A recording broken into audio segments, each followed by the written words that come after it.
Hi hello నమస్తే అండి. నేను మీ కృష్ణవేణి మాణిక్యాల. ఈరోజు మనం చిక్కుడుకాయతో పచ్చడి పెట్టుకోవడం చూద్దామండి. చిక్కుడుకాయలు లావుగా ఉన్నవి బాగా కొంచెం ముదిరిన చిక్కుడుకాయలు తీసుకొని శుభ్రంగా తుడిచి బాగా ఆరపెట్టుకోవాలి. పూటంతా గిన్నె పెట్టుకొని పొయ్యి మీద ఆయిల్ వేసుకోవాలండి.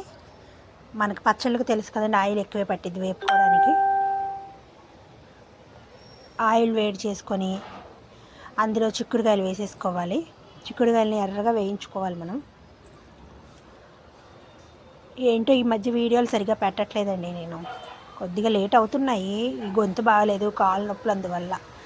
చిక్కుడుకాయలు నూనె వేడైంది, వేసేసాను. మనం పక్క చిక్కుడుకాయలకి పైన తొడల్లాగా ఉంటాయి కదండి, అవి ఏమి తీయకూడదు.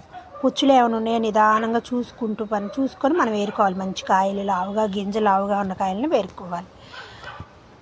చిక్కుడుకాయలు మొత్తం నేను ఒక హాఫ్ కేజీ తీసుకున్నానండి. హాఫ్ కేజీకి దగ్గర హాఫ్ కేజీ ఆయిల్ పట్టిద్ది వేయించుకోవడానికి. తాలింపులకి వేగిపోయాయండి ఎర్రగా, చూడండి చక్కగా. మొత్తం ఒక్కసారికే సరిపోయినాయి ఆయిల్లో. 2-3 సార్లు వేయించే పని లేదు. చూడండి, ఎక్కడైనా 1-2 పచ్చిగా ఉన్నా అలా కలుపుకుంటూ ఉంటాం కాబట్టి మనం క్లియర్గా అయిపోతుంది. పచ్చడి చల్లారాలి అనేవి ఉండదు, మనం మామూలుగా కలిపేసుకోవచ్చు. ఇవి ఒక ప్లేట్లో తీసేసుకుందాము.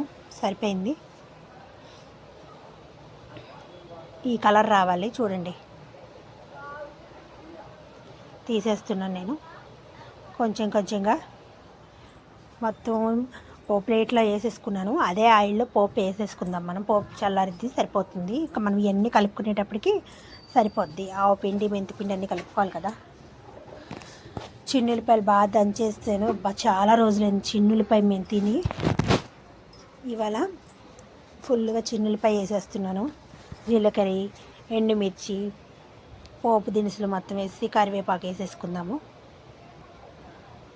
ఒక్క నిమిషం అలా వేయించేసి మనం ఆపేస్తే సరిపోతుంది. ఈ పచ్చడిని మనం చింతపండుతో కూడా ట్రై చేయొచ్చండి. చింతపండు గుజ్జు మీకు తెలుసు కదా. ఇంతకుముందు నేను ఏ పచ్చడి చేసినా, ఉసిరికాయ పచ్చడి అలాంటి వాటన్నిటికీ చింతపండు గుజ్జుతోనే చేశాను. ఈరోజు వెరైటీగా నిమ్మకాయతో చేస్తానండి. ఎందుకంటే ఎప్పుడు ఒకే రకంగా కూడా తినాలనిపించదు కదా. లెమన్ వాటర్ వేస్తాను ఈరోజు. చాలా ఈ మాత్రం వేగితే చాలండి. నల్లగా మాడిపో అవసరం లేదు. చాలు. స్టవ్ ఆఫ్ చేసేసుకుందాం.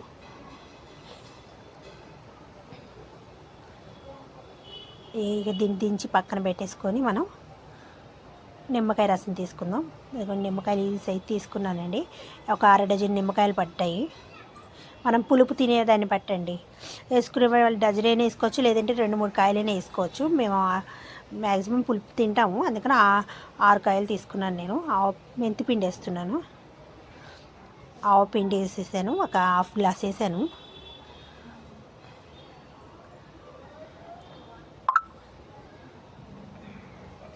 కొంచెం పసుపు చూడండి. గ్లాస్ కొంచెం కొద్దిగా వెల్తిగా ఉప్పు వేసాను. అదే గ్లాస్తో అలాగే కారం కూడా తీసుకోవాలండి. మనం ఏ కొలతతో తీసుకుంటామో గ్లాస్ అదే కొలతతో వేసుకోవాలి. కారం వేసేసుకొని మనం మొత్తం ముక్కలకు పట్టించేసుకుందామండి. చిన్నులపాయలు కూడా పొట్టు తీసేస్తున్నాను. చెప్పాను కదా ఇవాళ చిన్నులపాయ బాగా తినాలని ఉంది నాకని. అందుకోసం అన్నీ మొత్తం చిక్కుడుకాయలకి పట్టాలి. ఇప్పుడు వీడియో తీసుకుంటూ ఒక చేత్తో కలపడం నాకు అస్సలు కుదరట్లేదండి. బాగా కలిపేశాను. నిదానంగా టైం పడుతుంది. ఏం చేస్తుంది, తప్పదు కదా. నిదానంగానే చేసుకోవాలి. కంగారు పడిపోయి వేసేసామంటే అన్నీ ఎక్కువ తక్కువలు అయిపోయి తినబుద్ధి కూడా కాదు. ఇప్పుడు పోపు కూడా వేసేసుకుందాము. చల్లగా అయిపోయింది. ఊరికే చలికాలం కదా, ఊరికే చల్లగా అయిపోతుంది. ఏపిన చిక్కుడుకాయలే చల్లగా అయిపోయాయండి. ఇప్పుడు మొత్తం బాగా కలిపేలాగా ఉప్పు కారాలు మొత్తం పట్టేలా కలుపుకుందాం మనం.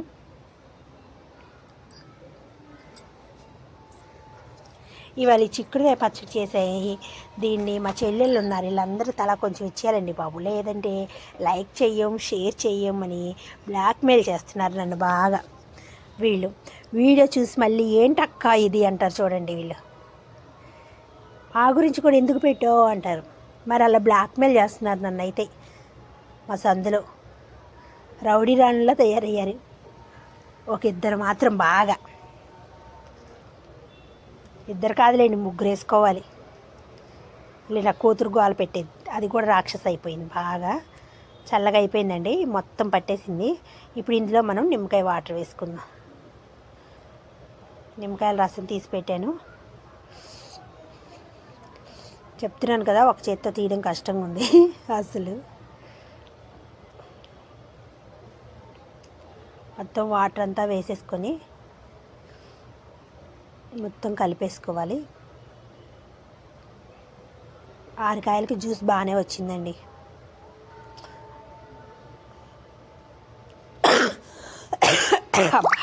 హెల్త్ బాగాలేకపోవడం వల్ల బాగా ఇబ్బంది పెట్టేస్తుంది గొంతు. రసం మొత్తం దిగిపోయింది బాగా. ఏళ్ళతో అన్నాను ట్రై చేస్తున్నాను కదా, వాటర్ ఒక చేత్తో అవ్వదు కదా, ఆపేసాక ట్రై చేద్దాం. ఇలా నొక్కేసుకున్నాం సరిపోద్ది. రసం ఏమైనా ఉంటే దిగిపోతుంది కిందకి. నిమ్మరసం వేసాక అలా గుజ్జుగా, ఇంకా గుజ్జుగా అయిపోద్దండి. ఆయిల్తో సహా ఉప్పు కారాలు మొత్తం బాగా పట్టించేసుకుందాం. ఇప్పుడు ఇదంతా కలిపేసి మనం ఒక గిన్నెలోకి తీసుకుందాం. బాగా కలుపుకోవాలి నిమ్మరసం మొత్తం పట్టేలాగా. ఇది ఒక 3 రోజులు తర్వాత వాడుకుంటే బాగుంటుంది. లోపల ముక్క గింజలకి పట్టాలి కదా, చిక్కుడు గింజలకి. అందుకని చిక్కుడుకాయలు మంచివి అయితే ఇంకొంచెం ముదురు తీసుకోవాలండి ఎప్పుడైనా. 1కి 2 సార్లు చెప్తున్నాను. చూడండి ఎంత చిక్కగా అయిపోయింది. ఇప్పుడు ఇందాక ఎంత లూజ్గా ఉంది, నూనెగా. ఇప్పుడు చూడండి, ఉప్పు కారాలకి నిమ్మరసం వేసాక బాగా పట్టుకుంటుంది. అంతే. దీన్ని మనం కాస్త ఊరనిచ్చేసామంటే అప్పుడు తినొచ్చు మనం, రుచిగా ఉంటుంది. అయినా మా అబ్బాయి కొద్దిగా నాకు కూడా చూశాడు, చాలా బాగుంది టేస్ట్ అన్నాడు. మనం ఏదైనా ఇంట్లో వాళ్ళ మీదేగా ప్రయోగాలు చేసేది. ఈ ప్రయోగం ఏం కాదులేండి, ఇది మా అమ్మమ్మ కాడ నుంచి అందరు చేసే పచ్చడి. మా చిన్నమ్మమ్మ బాగా చేసేది. గిన్నెలో తీసేస్తున్నాను. ఇది 3 రోజులు అలా కదిలించకుండా అలా వదిలేద్దాం. తర్వాత మనం సర్వ్ చేసుకుందాం. మీరు కూడా ట్రై చేయండి. ఎప్పుడు కూరలే కాకుండా పచ్చళ్ళు ఇలా చేసుకుంటే చాలా బాగుంటుంది. పిల్లలు కూడా ఇష్టంగా తింటారు. అసలు పచ్చళ్ళు తినని పిల్లలు ఉంటారు చూడండి, వీళ్ళకి పెట్టండి, చాలా బాగుంటుంది. నచ్చితే లైక్ చేయండి, షేర్ చేయండి, సబ్స్క్రైబ్ చేయండి ప్లీజ్.